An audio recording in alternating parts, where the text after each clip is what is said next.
Today, we're focusing on Super Bowl 42. And as a backdrop, people need to understand, if they've forgotten, that was one of the great upsets of all time when the New York Giants, who were the 6th seed in the playoffs, came in and somehow found a way to beat the Patriots and end their unbeaten season, thus giving New England the worst 18-1 season in the history of the NFL.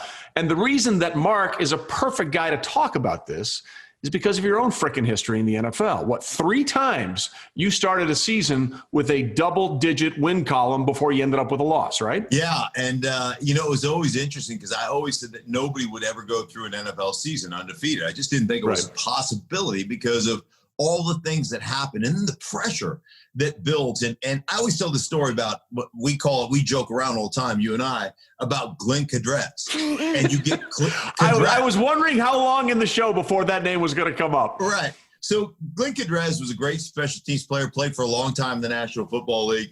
And, every week as you go through these undefeated things, I started in Washington one season, 11-0, started in Denver, 13-0. But every week, more and more people start to show up in your locker room during the open locker room. And all of a sudden you see people that you only have seen on television, right? You see guys, reporters from other places in the country, and you start to, it just builds every week.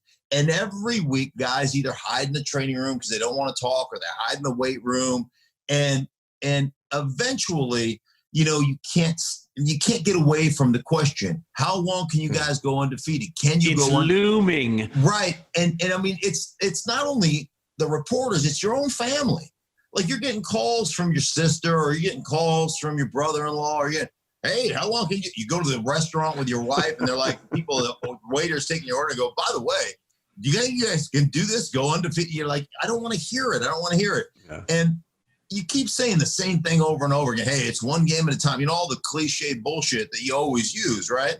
Right. And finally, we're all sitting around in the locker room. It's we're going into week 13.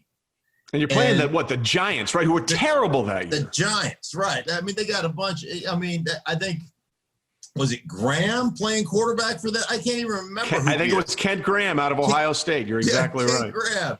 Ken Graham. We're all sitting there, everybody's towing the company line, and everybody's saying, hey, one game at a time, and we're just focused on the Giants. The Giants are a good team, and if we don't bring our A game, all the stuff that you don't really believe, but you have to say, like, right. You want to just say, yeah, we're going to whip their ass. They're not very good, right? Exactly. They stink. We're really good. Right. So we're all sitting there, and everybody's towing the company line. All of a sudden, Glenn Cadrez goes, at the top of his lungs in the locker room, hell yeah, we're thinking about it. Hell yeah. And he's just like, yeah, we want to go undefeated. Yeah, we're thinking about it. And everybody's just like, oh my God, you can't say that. You cannot. And so we ended up. By the way, little known fact there, Snake, apparently Glenn Cadrez had a little Arnold Schwarzenegger in him. Yeah, we're thinking about it. Yeah, for sure. I lift things up, I put them down. Yeah, so he goes off, and we're all like, you can't do that. And then we fly out there and get our ass beat by the Giants. So we started, 13-0, and the Giants took us down. They're the ones that took us down. It was unbelievable, man.